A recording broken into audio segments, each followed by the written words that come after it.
تقویٰ کی اہمیت تزکیہ و تربیت بندہ مومن کی ہے پہچان، دیتا ہے پیغام یہ رمضان۔ بسم اللہ الرحمن الرحیم۔ ناظرین محترم، السلام علیکم ورحمۃ اللہ وبرکاتہ۔ پیغام ٹی وی کی اسپیشل افطار ٹرانسمیشن میں اعجاز احمد حاضر خدمت ہے۔ تربیت اور تزکیہ نفس یعنی ظاہر اور باطن دونوں چیزوں کو برابر چلاتے ہوئے تاکہ ہم اپنی منزل اللہ رب العزت تک پہنچ سکیں، اس رمضان میں ہمارا فوکس یہ ہے۔ اور مختلف موضوعات، ایک موضوع ہے جس پر ہم پہلے بھی چند باتیں کر چکے، لیکن اس پر اصرار بہت ہوا، لوگوں نے پسند بھی کیا۔ بات ہی ایسی ہے صحت کے حوالے سے کچھ تشنیگی محسوس کی ہم نے کہ جو صحت ہے اس کے لیے ایک علاج ظاہری ہے، کچھ علاج باطنی بھی ہے۔ پھر اس کے ساتھ ساتھ جو دعائیں ہیں اللہ رب العزت کی حضور ابراہیم علیہ السلام نے فرمایا وَإِذَا مَرِضْتُ فَهُوَ يَشْفِينِ، بیماری کی نسبت اپنی طرف کی اور صحت کی نسبت اللہ رب العزت کی طرف تعارف کرواتے ہوئے اپنے مالک کا۔ اس طرح کی چیزیں بھی ہم جاننا چاہتے ہیں، چنانچہ ہم نے درخواست کی محترم پروفیسر ڈاکٹر محمد حماد لکھوی صاحب سے کہ پھر ایک دفعہ رہنمائی فرمائیے، اور ایک دفعہ پھر ہم نے زحمت دی محترم ڈاکٹر عظیم الدین ظاہر لکھوی صاحب کو۔ آپ دونوں احباب کو بہت شکریہ، آپ تشریف لائے۔ آپ جانتے ہیں ڈاکٹر محمد حماد لکھوی اب تک تو آپ کو یاد ہو گیا ہوگا، ڈین ہیں faculty of Islamic studies Punjab university میں، ممبر ہیں قرآن بورڈ کے، لیکن اس کے ساتھ ساتھ آپ کی قومی سطح پر اور پھر بین الاقوامی سطح پر مختلف ملکوں میں سیمینارز کے لیے اور قرآن مجید کی تعلیم کے لیے آپ جو جاتے ہیں وہ ہمارے جیسے لوگوں کے لیے قابل رشک ہیں۔ اس کے ساتھ ساتھ ہمارے ہارٹ اسپیشلسٹ محترم ڈاکٹر عظیم الدین لکھوی صاحب تشریف فرما ہیں۔ آپ نے عملی سیاست میں قدم رکھ دیا، لیکن اس کے باوجود آپ ایک خادم خلق کے حوالے سے دیہاتی علاقوں میں بہت بڑا کام کر رہے ہیں۔ فری میڈیکل کیمپس جہاں سہولیات بالکل نہ ہونے کے برابر ہیں، اب وہاں جاتے ہیں، وہاں کے لوگ آپ کو مسیحا سمجھتے ہیں، آپ کی دل سے قدر کرتے ہیں۔ آپ دونوں احباب کی خدمت میں سلام عرض کرتا ہوں، آپ کا شکر گزار ہوں، آپ تشریف لائے ہیں۔ ڈاکٹر صاحب، گناہ چمٹے ہوئے ہمیں اپنے حصار میں لے لیتے ہیں، کیا یہ ہماری صحت کو متاثر کرتے ہیں؟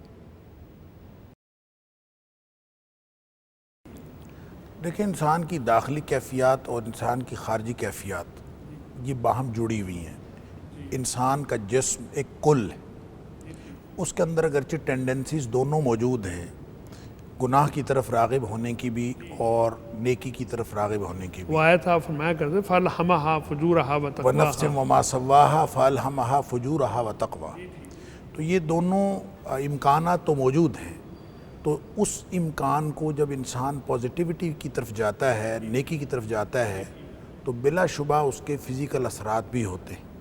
اندر انسان کی داخلی کیفیات، داخلی احساسات اگر مثبت ہوں یا سوچ اس کی مثبت ہو، اس کے احساسات مثبت ہوں، تو اس کے ظاہری اعمال کے اوپر اس کے اثرات ہوتے ہیں۔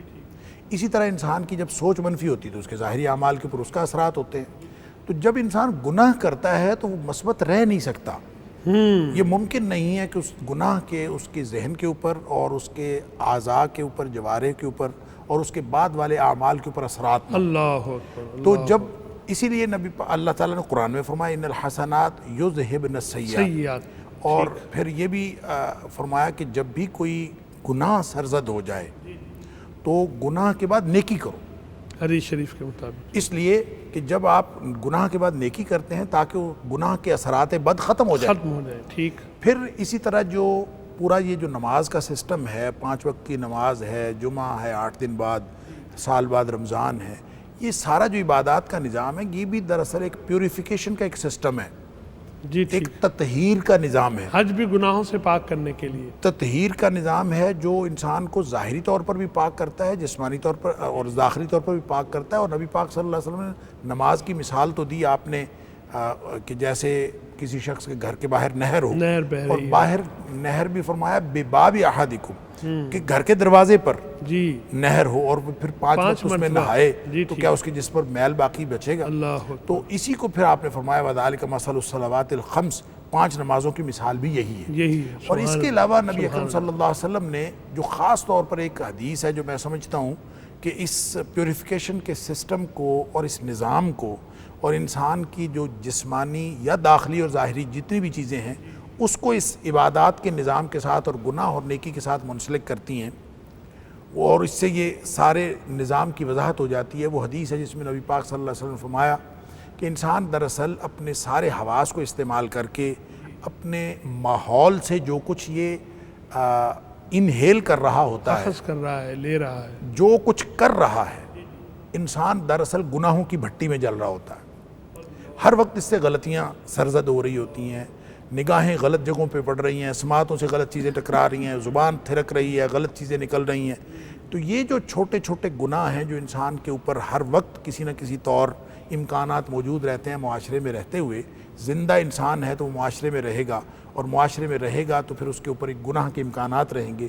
یہ جو گناہ کے امکانات ہیں یہ انسان کی زندگی کو متاثر کرتے ہیں. جی ٹھیک. اس لیے فرمایا کہ اس کو آپ نبی پاک صلی اللہ علیہ وسلم نے اس اصطلاح سے تعبیر فرمایا تحترقون تحترقون, کہ تم لوگ گناہوں کی بھٹی میں جل رہے ہوتے ہو.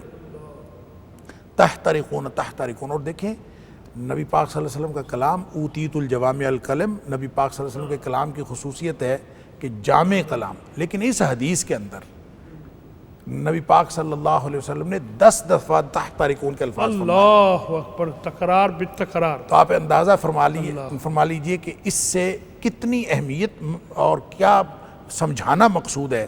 نبی کریم صلی اللہ علیہ وسلم تو 2 لفظ فرما دے, اس میں معنی کا ایک سمندر ہوتا ہے, لیکن یہاں ایک ہی لفظ کو 10 دفعہ دہرایا جا رہا ہے. تحترقون تحترقون, تم گناہوں کی بھٹی میں جل رہے ہوتے, یہی کام کر رہے ہوتے. حتیٰ اذا صلیتم الفجر, آگے فجر کی نماز آ جاتی ہے, غسلتھا, وہ اس کو دھو ڈالتے. اللہ اکبر, سبحان اللہ. ثم تحترقون تحترقون, پھر تم پھر وہی کام پھر شروع کر دیتے ہو. حتیٰ اذا صلیتم الظہر, میں کہتا ہوں کہ کہنا چاہیے کہ شکر ہے ظہر کی نماز آ جاتی ہے, نماز کا وقت آ سبحان اللہ. جب نماز پڑھ لی غسلتھا, وہ پھر دھل گئے. یوں نبی پاک صلی اللہ علیہ وسلم نے 5 نمازوں کا تذکرہ فرمایا, اور ہر نماز کے بعد آپ نے فرمایا ثم تحترقون تحترقون, پھر تم وہی کچھ کرتے ہو, گناہ کرتے ہو. یہ جسمانی صحت کے لیے, انسان کی روحانی صحت کے لیے کس قدر نقصان دہ ہے, اس کی تطہیر کرتی ہے نماز, اور پیوریفیکیشن, فلٹریشن ہوتی رہتی ہے. پھر آپ نے جب عشاء کی نماز کی بات کی نا, اذا صلیتم العشاء غسلتھا, دھو ڈالتی ہے. اس کے بعد آپ نے تحترقون نہیں فرمایا, اللہ اکبر. آپ نے فرمایا ثم تنامون, پھر تم سو جاتے ہو. بچت ہو گئی. اس کا مطلب یہ ہے کہ جو سو گیا وہ گناہوں سے بچ گیا, اور جو نہیں سویا, جو پیکیج اور ڈیل استعمال, جو نہیں سویا, تو اس کا مطلب ہے وہ تو پھر تحترقون تحترقون ہو رہا ہے نا. اللہ اکبر. تو نبی پاک صلی اللہ علیہ وسلم نے فرمایا کہ ثم تنامون, پھر تم سو جاتے ہو. فلا یکتب علیکم, پھر کچھ نہیں لکھا جاتا حتی تستیقظوا, جب تک تم بیدار نہیں ہوتے. اب سویا ہے تو امن میں ہے, اب وہ تحترقون نہیں ہو رہا. اس کو میں ایک اور طرح سے بھی دیکھتا ہوں کہ جو نہیں سوتے, عشاء کی نماز کے بعد بھی نہیں سوتے, تو وہ جو 2-4 گھنٹے جاگ رہے ہوتے ہیں, اس وقت کیا ہو رہا ہوتا ہے, تحترقون ہو رہا ہے. تو پھر اگر وہ سو گیا بغیر نماز پڑھے اور بغیر کچھ کیے, اس کا مطلب سب سے بڑے رسک میں وہ سویا ہے. اسی لیے نبی پاک صلی اللہ علیہ وسلم نے جو وطر کی نماز رکھی ہے وہ عشاء کی نماز کا حصہ نہیں ہے. وطر کی نماز رات کی آخری نماز ہے, آخری پہر میں آخری نماز ہے. اگر آپ پچھلے رات اٹھنا ہے تو پچھلی رات پڑھیں, نہیں تو سونے سے پہلے پڑھیں, سونے سے پہلے پڑھیں, تاکہ وہ جو تحترقون کے اثرات ہیں وہ مکمل ہو جائے. یہ ہے اصل میں اس کے اندر فلسفی, عمل تطہیر مکمل ہو جائے. انسان فلٹریشن کے بغیر اور اپنی پیوریفیکیشن کے بغیر نہ سوئے, پتہ نہیں اس نے دوبارہ اٹھنا ہے کہ نہیں اٹھنا. تو یہ ہے اصل میں وہ نظام. تو گناہ کا تعلق ڈائریکٹ اس کی بیماری سے, اور نیکی کا تعلق ڈائریکٹ اس کی صحت کے ساتھ. اللہ اکبر. ستا ہی سو گیا, سوئے اور پھر اٹھے ہی نہیں ہے, پتہ نہیں وہ لمحہ کس پر آنا ہے, آگ میں جلتے ہوئے سوئیں یا حالت امن میں سوئیں. ڈاکٹر صاحب, رسول رحمت صلی اللہ علیہ وسلم سے جب نیکی اور گناہ کے بارے میں پوچھا گیا تو آپ نے ڈیفائن کیا گناہ کو, ما حاک فی نفسک, جو تیرے دل میں چبھن بن کے اور کھٹکتا رہے. دل صاف, ذرا کچھ چیز چبھے گی, کھٹک ہوگی تو خلفشار کا شکار رہے گا. گناہ ہم جو پڑھتے ہیں, دیکھتے ہیں, وہ جو کیفیات ہیں, یعنی پلس ریٹ پڑ جاتا ہے. مشین ایسی ایجاد ہوگی کہ جھوٹ بولے تو پکڑا جاتا ہے. کیفیات بدلتی ہیں. دل اور جسم پر ہیجان طاری ہوتا ہے گناہ سننے کے نتیجے میں, گناہ دیکھنے کے نتیجے میں, محرمات جو چیزیں جن سے منع کیا گیا, یا اس عمل میں شریک ہونے میں. وہ کسی طرح کا بھی ہو سکتا ہے. گناہ جو ہے وہ ایک پوری وادی ہے. تو یہ جو اندرونی کیفیات ہیں اس کے نتیجے میں بھی صحت بگڑتی ہے. جی یقیناً جو انسان کی نفسیات ہیں اور اس کی جو ذہنی حالت ہے اس کی صحت, جسمانی صحت پہ براہ راست اثر پڑتا ہے. اگر مثبت خیالات ہوں گے ذہن میں اور وہ مثبت طریقے سے عمل کرے گا تو اس کے جسم کی جسمانی صحت پر اچھے اثرات مثبت نتائج ٹھیک نکلیں گے. ٹھیک.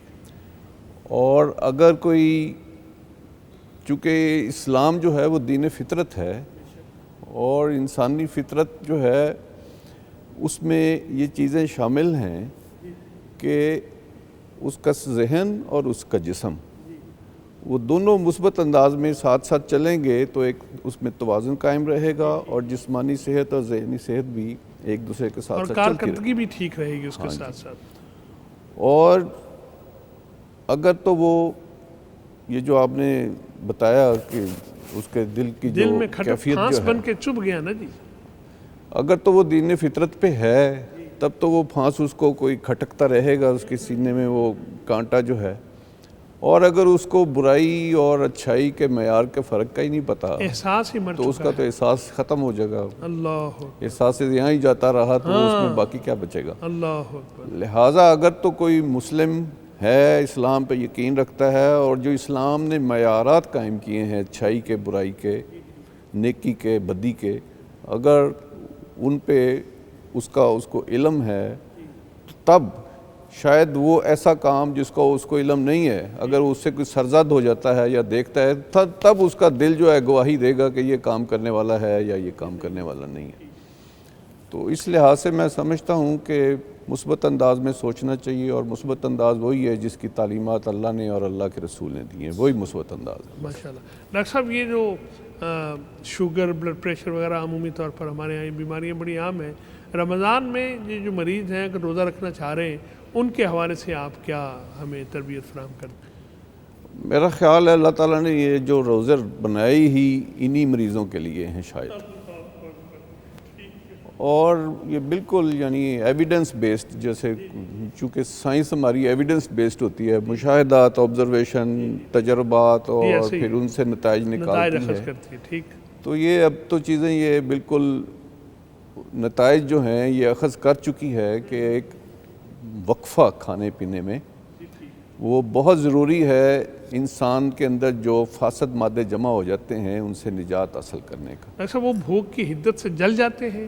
نہیں, بھوک کی حدت کوئی اندر اس کی آگ تھوڑی لگی ہوتی ہے جس سے جلنا ہے, لیکن یہ کہ ان کا اخراج ہو جاتا ہے جسم میں سے. چونکہ آپ اور چیزیں نہیں کھا رہے ہوتے تو جو جسم کے اندر چیزیں جمع ہیں, انسان کو جو قوت اور انرجی ہر وقت چاہیے تو وہ جو جمع شدہ آپ کے جسم کے اندر جو ذخائر ہیں وہ انہی میں سے ان کو نکالتے ہیں, وہ استعمال ہونا شروع ہو جاتے ہیں. وہ استعمال ہونا شروع ہو جاتے ہیں. اور پھر جو فاسد مادے جمع ہیں ان کو جسم سے نکالنے کا کام وہ جگر کرتا ہے, وہ گردے کرتے ہیں یا وہ پھیپھڑے کر رہے ہیں, تو ان کو بھی ایک وقفہ مل جاتا ہے کہ وہ فاسد مادوں سے نجات حاصل کر لیں. اور یہی جو 16-17 گھنٹے کا روزہ ہے یہی سب سے زیادہ ضروری ہے. اللہ. اور اسی وقفے میں وہ اگر پورا آپ اس کو ایک وقفہ دے رہے ہیں کھانے پینے میں تو وہ انسان جو ہے وہ ایک اس کو ایک صحت مند رستے پہ ڈال دیا جاتا ہے انسانی جسم کو. اور شوگر اگر ہے اور وہ اس طرح سے ہے کہ وہ اپنے آپ کو, جو بھی مریض ہے شوگر کا, وہ مینیج کر سکتا ہے تو اس کو قطعاً کوئی فکر نہیں کرنی چاہیے روزہ رکھنے کے لیے. اور بلڈ پریشر یا دل کے مریض اور جن کا کولیسٹرول بڑا رہتا ہے ان کے لیے تو آپ سمجھیں کہ روزہ اکثیر ہے. اکثیر ہے. واہ واہ واہ واہ. ناظرین محترم, اللہ رب العزت نے ہمیں حکم دیا ہے, یا ایھا الذین آمنوا کتب علیکم الصیام, روزے ہم پر فرض کر دیے گئے تقوی کے حصول کے لیے. لیکن ساتھ ساتھ اللہ رب العزت اپنے بندوں کا کریم آقا ہے, مہربان ہے اور ڈھیر محبت کرنے والا ہے. وہ چاہتا ہے میرے بندے صحت مند بھی رہیں تاکہ عبادات کا لطف بھی حاصل کریں اور میرے سامنے اٹھنے بیٹھنے جھکنے اور فاقہ کرنے میں ایک اپنی جسمانی کیفیت کو بھی بہتر کرتے چلے جائیں۔ ڈھیر سارے سوالات اور نوعیت کا آج ہم پروگرام کر رہے ہیں صحت کے حوالے سے۔ ایک وقفہ لیتے ہیں، پھر اپنے مربین سے سیکھیں گے انشاءاللہ العزیز۔ تقویٰ کی اہمیت، تزکیہ و تربیت، بندہ مومن کی ہے پہچان، دیتا ہے پیغام یہ رمضان۔ تقویٰ کی اہمیت، تزکیہ و تربیت، بندہ مومن کی ہے پہچان، دیتا ہے پیغام یہ رمضان۔ ناظرین ویلکم بیک۔ پیغام ٹی وی کی اسپیشل افطار ٹرانسمیشن میں آپ آج صحت تندرستی کے حوالے سے ان کا جو ہماری ایمانیات کے ساتھ تعلق ہے اس پر گفتگو سن رہے ہیں۔ ہمارے ساتھ شریک گفتگو ہیں پروفیسر ڈاکٹر محمد حماد لکھوی اور ساتھ تشریف فرما ہے ڈاکٹر عظیم الدین ظاہر لکھوی صاحب۔ آپ دوسری دفعہ تشریف لائیں آج ڈاکٹر صاحب، اور ہمارے لوگوں نے بہت پسند کی آپ کی گفتگو، میں ان کی طرف سے بھی آپ کا شکر گزار ہوں۔ ڈاکٹر محمد حماد لکھوی صاحب، ہمارے جو جسم کا نظام ہے بگڑ جاتا ہے، بیماریاں بھی آ جاتی ہیں۔ پچھلے پروگرام میں بھی آپ نے فرمایا تھا کہ بسا اوقات تو بیماریاں رحمت بن جاتی ہیں، گناہ جھڑتے ہیں۔ ایک تو اس پر خود تھوڑی سی تفصیل ہمیں چاہیے، دوسرا یہ کہ جو بیمار ہیں ان کی تیمارداری کے لیے ہمیں کیا، آج کل وبا عام ہوئی، کیا طریقہ اختیار کرنا ہے اور اس کا اجر و ثواب کیا ہے؟ دیکھیں، جب آپ نعمت کا کمپیریزن کریں گے تو بہرحال جو صحت ہے اس جیسی تو کوئی نعمت نہیں ہے، اور بیماری کو آپ صحت کے مقابلے میں تو نعمت نہیں کہہ سکتے، بلکہ اس پہ تو نبی پاک صلی اللہ علیہ وسلم کا ایک فرمان ہے کہ دو نعمتیں ایسی ہیں کہ اس کے بارے میں لوگ جو ہیں وہ زیادہ پرواہ نہیں کرتے، بلکہ حدیث کے الفاظ ہے مغبون فیہما کثیر من الناس، نعمتانی، دو نعمتیں ایسی ہیں مغبون فیہما کثیر من الناس، لوگ اکثریت ان میں دھوکے میں رہتی، ان کو اس کے بارے میں یعنی عملی طور پر نہیں، علم نہیں ہے یا عملی طور پر اس سے فائدہ نہیں اٹھاتے، دونوں باتیں ٹھیک ہیں، لاپرواہی کا مظاہرہ کرتے ہیں۔ وہ دو نعمتیں کیا ہیں؟ الصحت والفراغ، ایک تندرستی ہے اور دوسری فرصت۔ فرصت، واہ، یہ بہت بڑی نعمتیں، آپ کو فرصت ہو اور صحت ہو تو جو عبادت کا لطف ہے کہ آپ کو کوئی پریشانی لاحق نہ ہو، نہ جسمانی نہ کوئی، تو اس میں اللہ تعالیٰ نے جو یعنی یہ نعمت اس صورت میں ہے اگر آپ اس فرصت کو اور اس صحت کو اللہ کی بندگی میں استعمال کر رہے ہیں، لوگوں کے فائدے کے لیے استعمال کر رہے ہیں، خدمت خلق کے لیے استعمال کر رہے ہیں، اور اگر آپ ان کا استعمال منفی کریں گے تو پھر وہی صحت اور وہی فرصت جو ہے وہ آپ کے لیے عذاب کا باعث بھی بن جائے گی۔ تو نعمت تو اسی صورت میں ہے، تو جب آپ اس کو اللہ کی بندگی کے لیے پازیٹیولی یوز کریں گے، اس لیے کہ کوئی چیز اپنی نوعیت کے اعتبار سے غلط یا صحیح نہیں ہوتی، اس کو غلط یا صحیح ہم بناتے ہیں۔ اس کا استعمال، کوئی جگہ، کوئی زمان، کوئی مکان، کوئی وقت، کوئی لمحہ، کوئی دن، وہ اپنی نوعیت میں منحوس یا برکت والا نہیں ہوتا، اس کے ساتھ کوئی چیز اٹیچ ہوتی ہے تو اس کو منحوس یا برکت والا بناتی ہے، اور اس کا تعلق بھی اعمال کے ساتھ۔ جہاں تک دوسری بات آپ نے کی کہ تیمارداری کے یہ جو بیماری ہے یہ نعمت کیسے بن جاتی؟ بیماری نعمت اس طرح سے بنتی ہے کہ یہ اس کا تعلق بھی ایمان کے ساتھ ہے، ایمان ہو تو بیماری نعمت بن جاتی۔ میں نے اس وقت بھی یہی عرض کیا تھا کہ بیماری اس طرح نعمت بنتی ہے کہ اگر انسان کا ایمان ہو اور ایمان کے بڑھاوے میں وہ فائدہ دے تو پھر اس کا فائدہ، اس لیے کہ دیکھیں کوئی بھی مصیبت انسان پر آتی یا وہ آزمائش یا وہ سزا ہے، کیسے پتہ چلے کہ وہ سزا ہے اور کیسے پتہ چلے کہ وہ آزمائش ہے؟ اس کا تو سادہ سا لٹمس ٹیسٹ ہے کہ آزمائش اگر کوئی بیماری آئی، کوئی مصیبت آئی، اس کے بعد آپ کا تعلق باللہ مضبوط ہوا ہے اور اللہ کے آپ قریب ہوئے ہیں، تو اس کا مطلب وہ آزمائش تھی، رجوع اللہ ہو گیا۔ اور اگر آپ اللہ سے دور ہوئے ہیں اس کے بعد تو اس کا مطلب ہے وہ آپ کے لیے سزا تھی۔ اب اس کو یہ حدیث سے ثابت ہے یہ مفہوم، نبی اکرم صلی اللہ علیہ وسلم نے فرمایا کہ بعض اوقات اللہ تعالیٰ، ابو داؤد شریف کے اندر یہ حدیث ہے، پہلے بھی کسی پروگرام میں نے اس کا ذکر کیا تھا کہ نبی پاک صلی اللہ علیہ وسلم نے فرمایا کہ بعض اوقات اللہ بندہ مومن کے لیے ایک مقام متعین کر لیتا ہے، اور وہ مقام اس کے لیے متعین ہو جاتا ہے، لیکن لم یبلغہ عملہ، اس کا عمل اس کو وہاں پہنچانے کے لیے کافی نہیں ہوتا، اللہ اعمال اس کے کم ہوتے ہیں، مقام مقام اس کا اللہ نے بلند مرتب کر دیا، ایک مقرر کر دیا، پھر اللہ تعالیٰ اس کو کسی مصیبت میں مبتلا کر دیتا ہے، فما ابتلاہ اللہ تعالیٰ، اللہ تعالیٰ اس کو مبتلا کرتا ہے فی جسدہ، اس کے جسم کی کوئی بیماری لگا دیتا ہے، او مالہ، یا کوئی مالی تنگی آتی ہے، او ولدہ، یا پھر اس کی اولاد کی طرف سے کوئی پریشانی آ جاتی ہے۔ یہ جو پریشانی آتی ہے تو گویا اب دیکھیں یہ پریشانی کس لیے آئی ہے، بیماری ہے، اولاد کی طرف سے پریشانی ہے، تنگ دستی ہے، اب یہ بظاہر تو ابتلا ہے، لیکن ساتھ اللہ کے رسول صلی اللہ علیہ وسلم فرمایا فَصَبَّرَهُ عَلَى ذَلِكَ، اللہ پھر اس کو صبر کی توفیق بھی دیتا ہے اس کے اوپر، اور جو ہی وہ پھر صبر کرتا ہے توفیق بھی عطا فرما دے۔ تو اس کے نتیجے میں پھر انسان اس درجے پر پہنچ جاتا ہے جو درجہ اللہ نے اس کے لیے بنایا ہوتا سبحان ہے۔ اللہ، جست لگا دی۔ اب آپ یہ ہے وہ نعمت کی، یہ ہے وہ بیماری کی قسم جو نعمت بن جاتی ہے، تو لٹمس ٹیسٹ یہی ہے کہ آپ اس کے نتیجے میں کیا کہاں پہنچتے ہیں اور کیا کرتے ہیں۔ دیکھیں ہمارا یعنی یوں سمجھے گھر کا معاملہ ہے کہ ایک بڑا، میں اپنا ذاتی واقعہ میں آپ کو بتاؤں، جی ارشاد۔ کئی سال پرانی بات ہے، میری اہلیہ کو کینسر ہو گیا، اور جب وہ اس کا آیا رزلٹ اور ہمیں ڈاکٹرز نے بتایا تو ہمارے گھر میں تو ایسی کوہرام مچ کیفیت جاتا ہے۔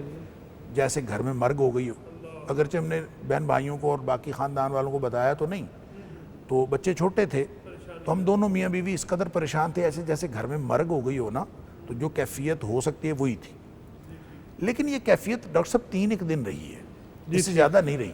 اچھا جی۔ اس کی وجہ یہ رہی کہ 3 دن میں ہم نے اپنے آپ کا انالیسس کیا کہ ہمارے اوپر فرق کیا پڑا ہے، اس خبر کے بعد ہماری زندگیوں میں کیا فرق پڑا ہے۔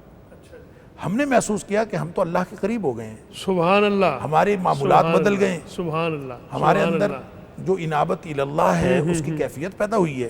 جی ٹھیک۔ تو 3 دن بعد ہم نے ڈسکس کیا آپس میں نے کہا یہ تو بیماری تو موت کا ہارن ہے، یہ تو موت تو ہر ایک کے اوپر آنی ہے، اگر تندرستی میں آدمی چلتا پھرتا مر جائے تو اس کو تو توبہ کی توفیق نہیں ہوتی، تو یہ جو بیماری ہے یہ تو اللہ کی طرف سے نعمت ہے کہ ہمیں اللہ کی طرف رجوع کرنے کا موقع مل گیا ہے، اللہ، لہٰذا اس بیماری امتحان تو خوشحالی بھی ہے اور امتحان بیماری بھی ہے، اس طرح بیماری نعمت بنتی ہے اگر وہ قرب الہی اور انابت اللہ کا باعث بنے۔ اگر انسان اللہ سے دور ہو جائے تو وہ تو سزا ہے، پھر دنیاوی اعتبار سے بھی سزا ہے، پھر اخروی اعتبار سے بھی سزا ہے، اس لیے بہرحال صحت کی قدر کرنی چاہیے، زندگی کی قدر کرنی چاہیے۔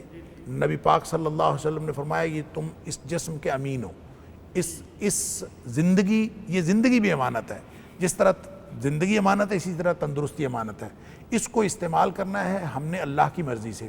دیکھیں خودکشی کیوں حرام ہے؟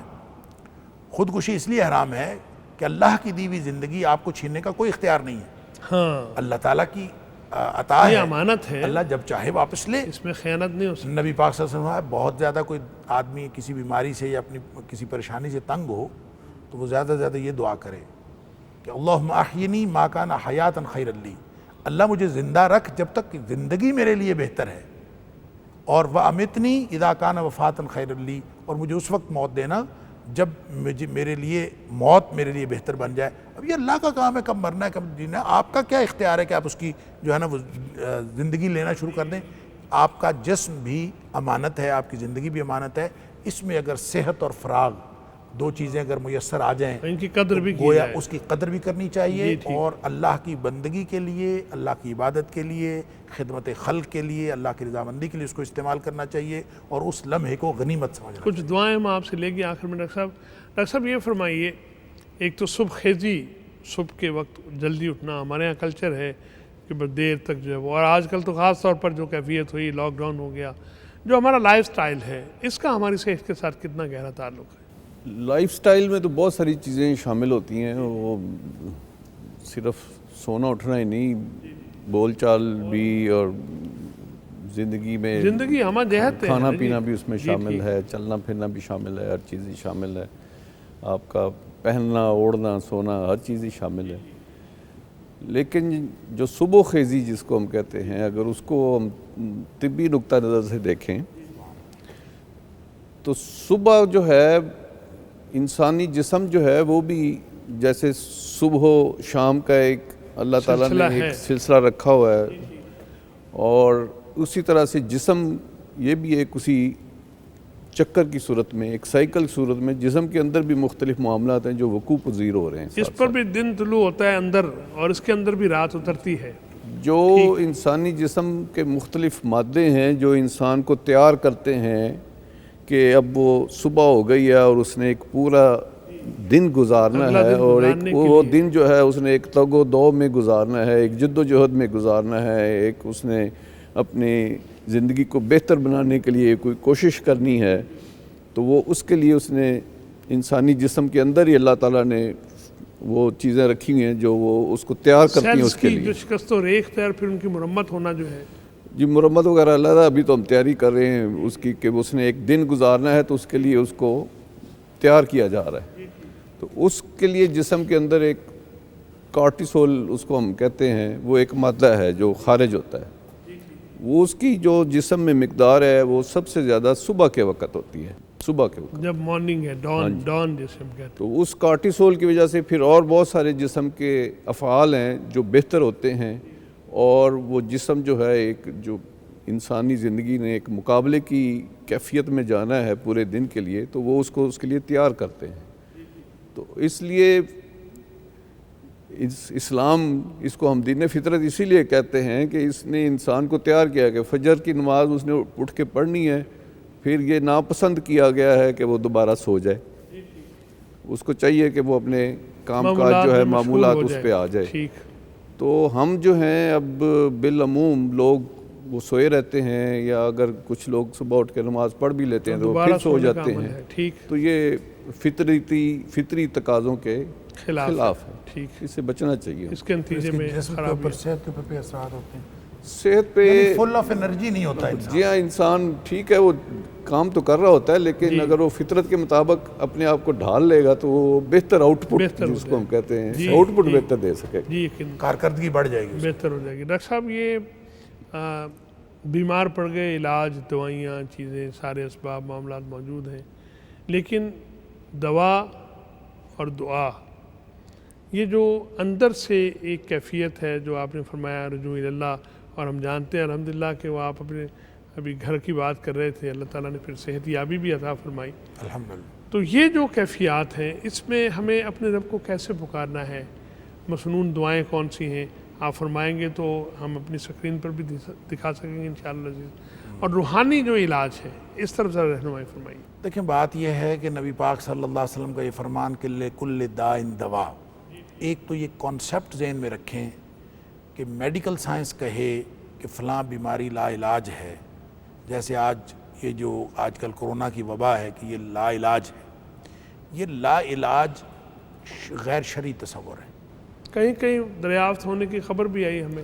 شریعت کا تصور یہ ہے جی کہ جو اللہ نے جو بیماری پیدا کیا اس کا کوئی نہ کوئی علاج بھی پیدا کیا ہے. صرف ایک بیماری ایسی ہے جس کا علاج نہیں ہے، وہ ہے موت. اللہ، موت کا علاج کوئی نہیں ہے، باقی ہر بیماری کا علاج ہے. بس بعض اوقات تو موت خود علاج بن جاتی ہے. فرق صرف یہ ہے، جی فرق صرف یہ ہے کہ یہ ہو سکتا ہے کہ اس کا علاج ایلوپیتھک میں نہ ہو، ہومیوپیتھک میں ہو، ہومیوپیتھک میں نہ ہو، طب یونانی میں ہو، طب یونانی میں نہ ہو، وہ صرف کوئی ذکر اذکار میں ہو، کوئی رقیہ میں ہو، دم میں ہو، قرآن سننے میں ہو.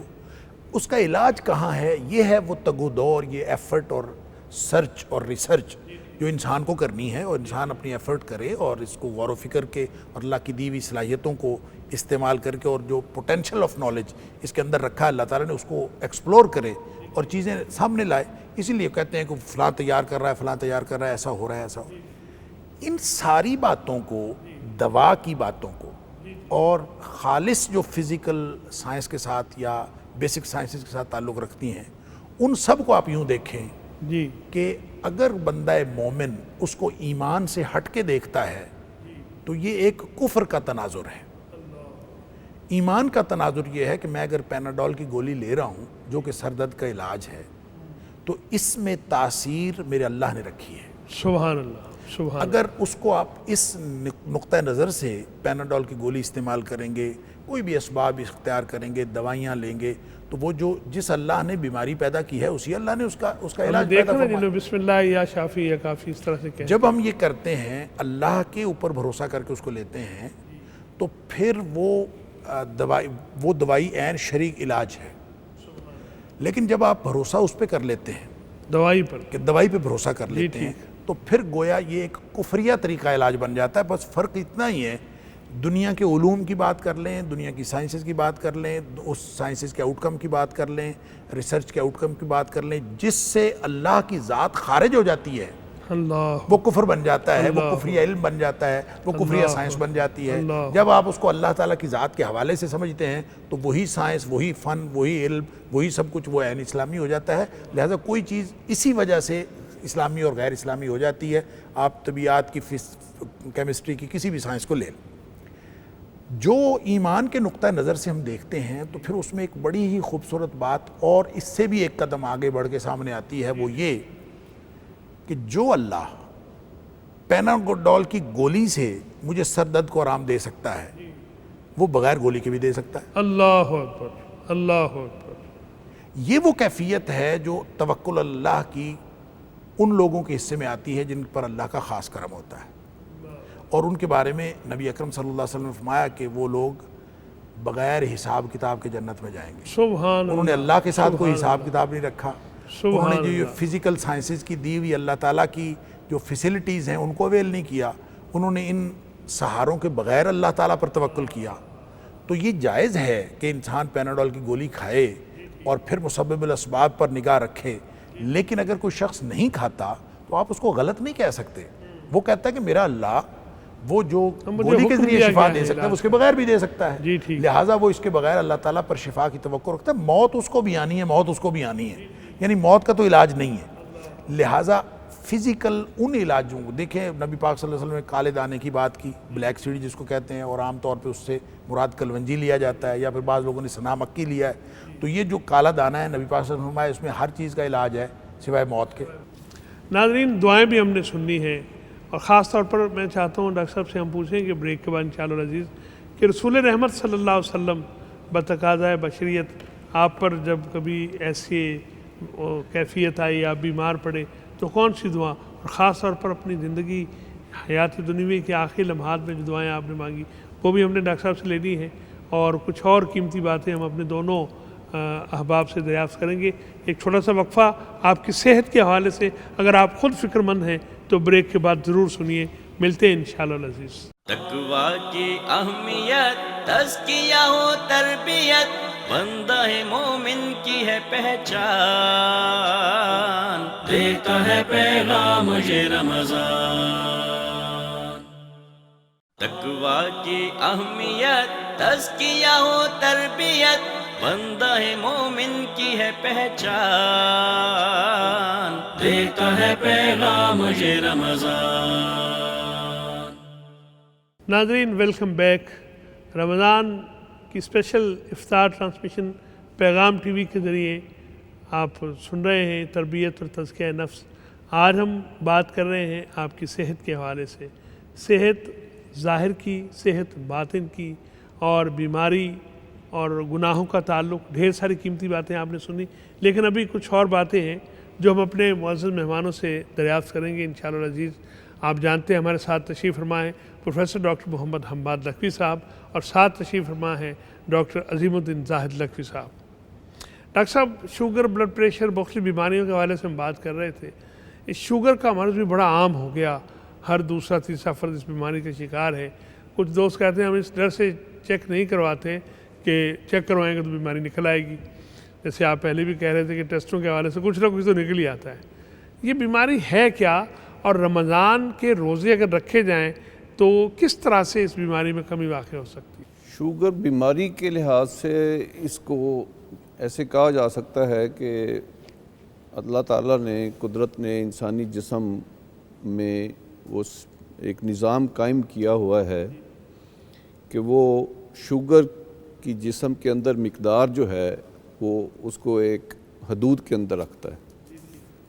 اس کو آپ توازن کہہ دیں اور اللہ تعالیٰ نے خود ہی فرمایا کہ پوری کائنات ایک توازن پہ قائم ہے، اسی طرح انسانی جسم کے اندر بھی مختلف چیزوں کا ایک توازن ہے، مین از منی یونیورس، یہ بھی تو جہان اصغر ہے، ٹھیک. اور وہ توازن جو ہے جب وہ بگڑتا ہے تو وہ کسی بیماری کی صورت میں اس کا اظہار ہو جاتا ہے.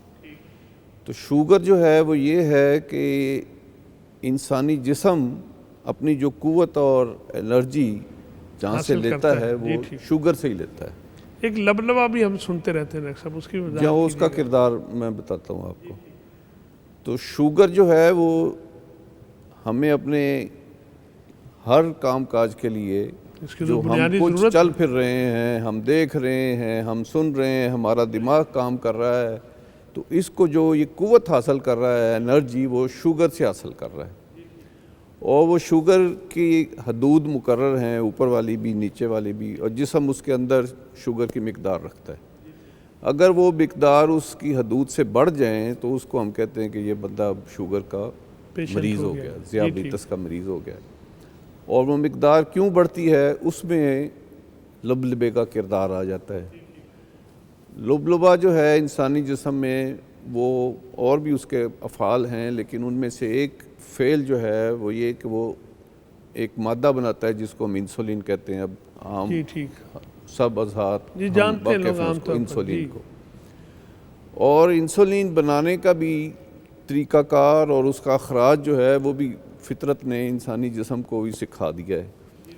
جوں شوگر بڑھتی ہے، جوں ساتھ ساتھ انسولین کا اخراج جو ہے وہ بڑھتا جاتا ہے. اور اس سے انسولین کا کام کیا ہوتا ہے؟ اس کا کام یہ ہے کہ جو جس جسم کے حصے کو قوت کی انرجی کی ضرورت ہے، انسولین جو ہے اس میں اس شوگر کا وہاں پہ انجذاب یا جذب ہونا یا وہاں پہ اس کی وہ بڑھا دیتی. اور اگر شوگر ہم بہت زیادہ یا غذائیں کھا رہے ہیں، جو بھی غذا کھا رہے ہیں، وہ جسم میں جب قوت اس نے مہیا کرنی ہے تو وہ پہلے شوگر میں تبدیل ہوتی ہے، اس کے بعد وہ جسم کا قوت مہیا کرتی ہے. ٹھیک. اور اس سلسلے میں جگر کا کردار بھی آ جاتا ہے. تو جو شوگر انسانی جسم کی ضرورت سے زیادہ ہو، وہ پھر انسانی جسم کے اندر ہی مختلف اللہ تعالیٰ نے سٹور بنائے ہوئے ہیں، وہاں پہ وہ جمع ہوتی رہتی ہے، جس میں سے ایک سٹور جگر میں بھی ہے. یا اگر اس سے بھی زیادہ ہو اور مسلسل آپ کھانا پینا زیادہ کر رہے ہیں تو وہ پھر فیٹ کی صورت میں یا چکنائی کی صورت میں انسانی جسم کے مختلف حصوں میں جمع ہونا شروع ہو جاتا ہے، جس کا ایک اظہار موٹاپا بھی ہے. موٹاپا ہے. ٹھیک. اور لبلبے کا کردار اس میں یہی ہے کہ جتنی انسولین کی ضرورت ہے وہ اتنی خارج کرتا ہے، اور اگر وہ ضرورت کے مطابق خارج نہیں کرتا، اس کا خراج کم ہو جاتا ہے کسی اپنی بیماری کی وجہ سے، تو پھر انسولین کم ہوتی ہے. لیکن وہ کم ہونے کی وجہ سے جسم میں شوگر کی مقدار اس حد سے بڑھتی رہتی ہے، اور پھر اس کو وہ ایک بیماری کی صورت اختیار کر لیتی ہے. اور شوگر اگر مسلسل بڑھتی رہے، بڑھی رہے جسم میں، تو وہ پھر اس کی پیچیدگیاں بہت ساری ہوتی ہیں. ان پیچیدگیوں میں یہ بھی ہے کہ اس کی آنکھوں پہ بھی اثر ہو سکتا ہے، بلڈ پریشر پہ بھی اس کا اثر ہے، دماغ پہ اس کا اثر ہے، گردوں پہ اس کا اثر ہے، دل پہ اس کا اثر ہے. اس لیے اگر کسی کو شوگر ہو گئی ہے تو اس کو ڈاکٹر کے مشورے کے مطابق ادویات لینی چاہیے. اور ادویات میں گولیاں بھی شامل ہیں اور انسولین ڈائریکٹ انجیکٹ بھی ہے. ٹھیک. اور وہ اس کو ضرورت کے مطابق وہ معالج جو ہے، اس کا جو فزیشین ہے، اس کو بتا دے گا کہ اس نے کیا چیز استعمال کرنی. غذائی کنٹرول جو ہے ڈاکٹر صاحب، یہ شوگر کی کمی میں اپنی غذا کا خیال رکھنا، اس پر بھی معالجین کہتے ہیں تو شوگر کم کی جا سکتی ہے. جی بالکل کی جا سکتی ہے، اپنی غذائی عادات کو بہتر کر کے. اس میں ایک تو یہی طریقہ کہ آپ کھانا کھائیں لیکن اس کو محدود رکھیں، ذرا کم. اور اگر آپ مزید اس کو اسلامی نقطہ نظر سے کہ جب بھوک لگے تب ہی کھائیں، اور بھوک بقیہ ہو تو آپ بند کر دیں. اللہ اکبر، اللہ اکبر. اور پھر یہ کہ کھانا جو ہے وہ بھی ایسا کھائیں جو کہ قدرتی کھانوں میں شامل ہے، جیسے جنک فوڈ اور فاسٹ فوڈ ہم پہلے بھی ذکر کیا تھا، یہ بہت زیادہ جلدی شوگر میں تبدیل ہو جاتے ہیں اور پھر وہ شوگر بڑھائے رکھتے ہیں. تو ان سے پرہیز، اور کھانے کچھ میں سبزیاں، کچی سبزیاں، پھل کھانے پھل، اس میں طرح کی چیزیں۔ وقفہ جو ہے وہ بھی شوگر کو کنٹرول رکھنے میں مدد دیتا ہے، اور اسی وجہ سے اگر وہ مریض جو ہے وہ ڈاکٹر اس کا تعین کر سکتے ہیں کہ اگر مریض ہے تو اس کے باوجود شوگر کا مریض ہونے کے وہ روزہ رکھ سکتا ہے، اور اس کی شوگر جو ہے وہ کنٹرول ہو کنٹرول جائے میں گی۔ بھی رہے گی، ٹھیک۔ اور اس کے لیے وہ نقصان دہ روزہ قطعا نقصان دہ جی ثابت ٹھیک، نہیں ہوگا۔ جی ٹھیک۔ ڈاکٹر صاحب ایک سوال اگر نہیں کی نہیں، آپ اجازت ہے۔ فرمائیے۔ ڈاکٹر صاحب یہ تو شوگر جو زیادہ ہوتی ہے اس کو انسولین جو ہے وہ مینٹین رکھتی ہے جیسے آپ نے بتایا، اور پھر ظاہر روزہ رکھنے سے اس کو اور زیادہ اس کی مینٹینیبلٹی جو ہے بہتر ہو جاتی، لیکن اگر شوگر لو ہو تو وہ کیا بیماری ہے اور اس میں روزہ کیا کردار ادا کرتا ہے؟ شوگر لو ہونا جو ہے وہ اگر تو وہ زیادہ لو ہو جائے تو وہ زیادہ خطرناک موت ہوتی کا ہے باعث بھی انسان بن جاتا ہے کی۔ جی بعض اوقات تو۔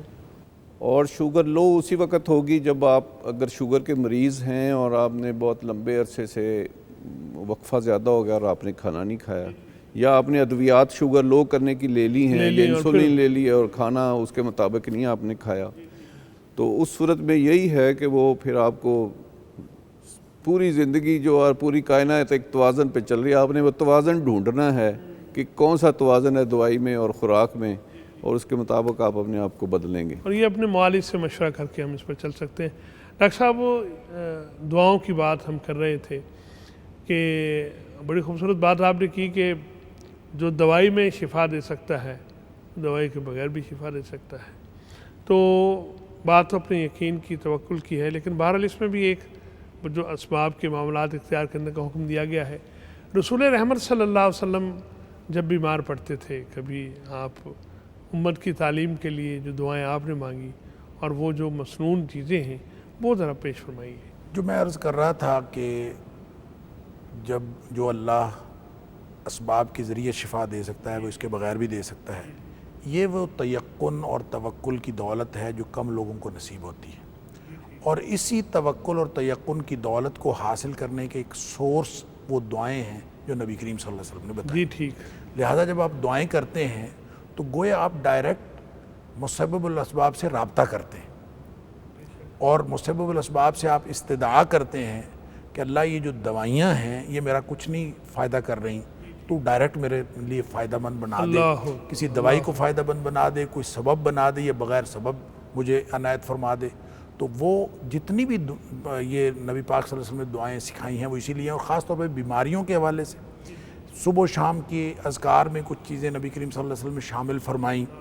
اس میں مثال کے طور پر بسم اللہ الذی لا یضر مع اسمہ شیء فی الارض ولا فی السماء وهو السمیع العلیم، کہ اس ذات کے نام بابرکت نام کے ساتھ جس کے نام سے دنیا کائنات کی کوئی چیز مجھے نقصان نہیں دے سکتی، اللہ، جس کے نام سے کوئی چیز نقصان نہیں دے سکتی، یہ وہی بات جو آپ فرما رہے ہیں کہ ایمان زمین اور آسمان کی کوئی چیز نقصان نہیں دے سکتی، واہ واہ واہ واہ، اور وہ سننے والا بھی اور جاننے والا بھی۔ اللہ، اور نبی رحمت صلی اللہ علیہ وسلم نے فرمایا جو 3 دفعہ توجہ کے ساتھ صبح پڑھ لے اور 3 دفعہ توجہ کے ساتھ شام کو پڑھ لے، 3 مرتبہ صبح 3 مرتبہ شام۔ اس کو کوئی بیماری نہیں لگ سکتی۔ ڈاکٹر صاحب دعا ذرا پھر سے متن بسم اللہ الذی لا یضر مع اسمہ شیء فی الارض ولا فی السماء وهو السمیع العلیم۔ سکرین پر بھی آپ اس کو دیکھ رہے ہیں، یاد کر لیجئے۔ اسی طرح سے نبی اکرم صلی اللہ علیہ وسلم نے فرمایا یہ جو اعوذ بکلمات اللہ التامات من شر ما خلق، اس کے لیے بھی اسی طرح کا حکم ہے کہ 3 دفعہ صبح پڑھ لے، 3 دفعہ شام پڑھ لے، تو اللہ تعالیٰ اس کو بہت ساری جو ضرر رساں چیزیں ہیں ان سے اللہ تعالیٰ بچائے رکھے گا۔ آیت الکرسی اٹ سیلف، اگر کوئی شخص آیت الکرسی پڑھے، آیت الکرسی دراصل اللہ تعالیٰ کی کہ قادر مطلق ہونے کا اقرار ہے، اور جو شخص اس اقرار کو جتنی بار دہرائے گا اتنا اس کا فائدہ ہے۔ سبحان اللہ۔ نبی اکرم صلی اللہ علیہ وسلم نے رات کو پڑھتے وقت سوتے وقت آپ اگر آیت الکرسی پڑھ لیں گے اللہ تعالیٰ ایک محافظ مقرر کر دیتا ہے، کوئی چیز نقصان نہیں پہنچا سکتی۔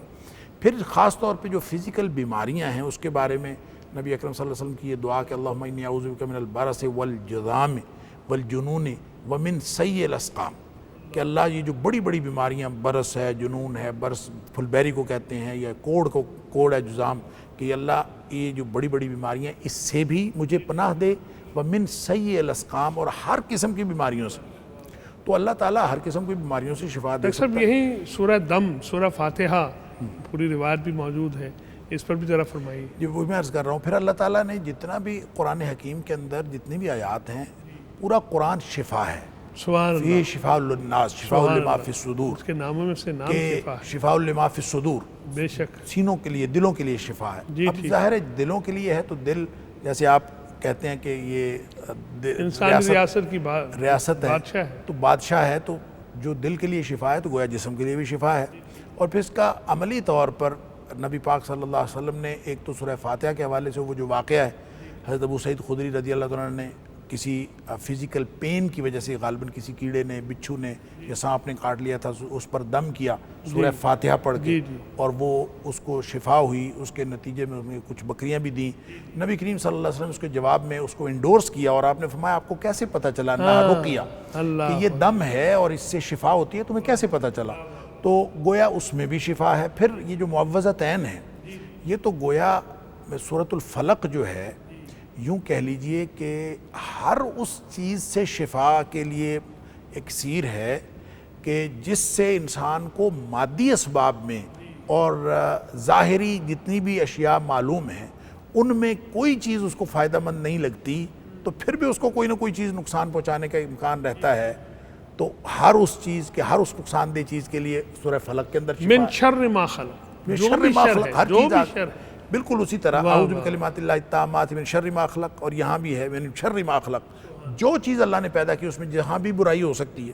آپ خوراک کھاتے ہیں، خوراک کے اندر برائی ہو سکتی ہے، آپ خوراک کھاتے ہیں اوور ایٹنگ ہو سکتی ہے، آپ غلط خوراک کھا گئے ہیں، آپ کو نہیں پتہ، تو ہر چیز کی پناہ میں آپ آگے جب من شر ما خلق کہہ دی۔ تو پھر اسی طرح سورہ ناس جو ہے، یہ اس کے جو روحانی اثرات ہیں، یعنی جو فزیکل آپ لے رہے ہیں اس کے جو روحانی اثرات ہیں، وہ اس میں سے جتنا بھی شر ہے اس سے بچنے کا ذریعہ ہے، وہ ظاہر ہے اور وہ باطن اور انسان کے اللہ تعالیٰ کے ساتھ تعلق میں جتنی کو رکاوٹیں آ سکتی ہیں، ان رکاوٹوں میں سب سے بڑی رکاوٹ شیطان ہے، تو یہ اس جتنے بھی شیاطین کے شر ہیں ان رکاوٹوں کو دور کرتی ہے۔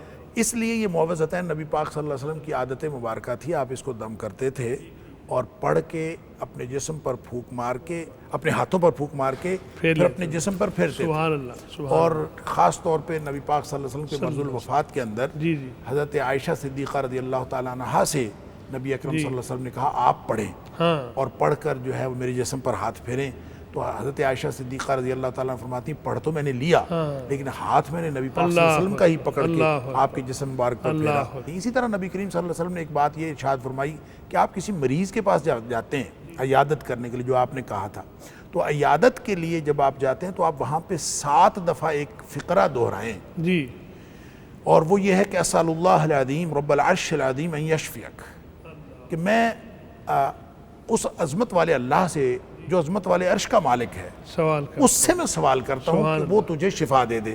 سبحان نبی پاک صلی اللہ علیہ وسلم فرماتے ہیں 7 دفعہ اگر آپ نے کسی بھی عیادت کرنے والے نے مریض کے پاس جا کے یہ پڑھ دیا تو وہ جس بھی مرض میں سے وہ مبتلا ہے، اگر اس مرض سے اس کی موت موت لکھی ہوئی نہیں نا لکھی، تو اللہ تعالیٰ اس کو شفا دے دے گا۔ سبحان اللہ۔ جناب پروفیسر ڈاکٹر محمد حماد لکھی صاحب، اللہ تعالیٰ آپ کو جزائے خیر عطا فرمائے، ان بزرگوں اور اساتذہ کو اللہ تعالیٰ اجر کریم عطا فرمائے جنہوں نے یہ دعائیں آپ کو سکھلائیں اور آپ ہمیں سکھلا رہے ہیں۔ جناب ڈاکٹر عظیم الدین زاہد لکھی صاحب، آپ کا بھی بہت شکریہ، آپ تشریف لائے اور بڑی قیمتی باتیں، خاص طور پر شوگر کے مریضوں نے بڑی توجہ سے آپ کی باتیں سنی ہوں گی، آپ نے وقت دیا، اللہ تعالیٰ آپ کے علم میں، عمر میں، وقت میں برکت عطا فرمائے۔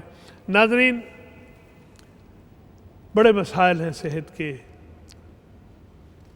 وہ جو کہا تھا نا اس نے کہ سینے میں جلن، آنکھ میں طوفان سا کیوں ہے، اس شہر میں ہر شخص پریشان سا کیوں ہے، ہر شخص کسی نہ کسی الجھن میں، کسی بیماری میں مبتلا ہے، علاج بہت سارے، اسباب بھی بہت سارے، لیکن کیا خیال ہے رات کے آخری پہر کی تنہائیوں میں اپنے رب کو نہ پکارے؟ اس کا وعدہ ہے اجیب دعوت الداع اذا دعانی، میں پکارنے والے کی پکار کا جواب دیتا ہوں جب وہ مجھے پکارتا ہے، میں بولوں آپ بولیں ہم سنیں، وہ جواب دے تو سنائی نہ دے، کیا مطلب؟ ریسیونگ اینڈ ٹھیک نہیں ہے رات کے آخری پہر میں، اور رمضان کے یہ لمحات ریسیونگ اینڈز کو پاک کر دیں گے، ان کو سینسٹائز کر دیں گے۔ اللہ رب العزت اس دعا کے ساتھ اس کی بارگاہ سے ہم اجازت بھی چاہتے ہیں آپ سے، اور اللہ رب العزت سے دعا مانگتے ہیں کہ وہ ہمیں جنت میں رسول اکرم صلی اللہ علیہ وآلہ وسلم کی ہمسائیگی کے شرف سے بہرہ بند فرمائے اور اپنا دیدار نصیب فرمائے۔ کہیے نا آمین یا رب العالمین۔ السلام علیکم ورحمۃ اللہ وبرکاتہ۔ ایمان کی شبنم رحمت کی چھم چھم، آیا نیکیوں کا ایسا موسم، برکت کے لمحے تسبیح کے نغمے، نیکیوں کی بوندیں ٹپ کے ٹم ٹم، تقویٰ کی اہمیت، تزکیہ و تربیت، بندہ مومن کی ہے پہچان، دیتا ہے پیغام یہ رمضان، دیتا ہے پیغام یہ رمضان۔